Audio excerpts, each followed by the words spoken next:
കൊൽക്കത്തയിൽ ഡോക്ടറുടെ ക്രൂരകൊലപാതകത്തിന്റെ ഞെട്ടൽ മാറും മുൻപേ ഉത്തരാഖണ്ഡിലും സമാന സംഭവം.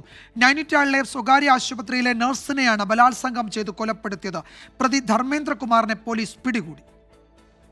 കഴിഞ്ഞ മാസം 30-നാണ് നൈനിറ്റാളിലെ സ്വകാര്യ ആശുപത്രിയിലെ നഴ്സിനെ കാണാതായത്.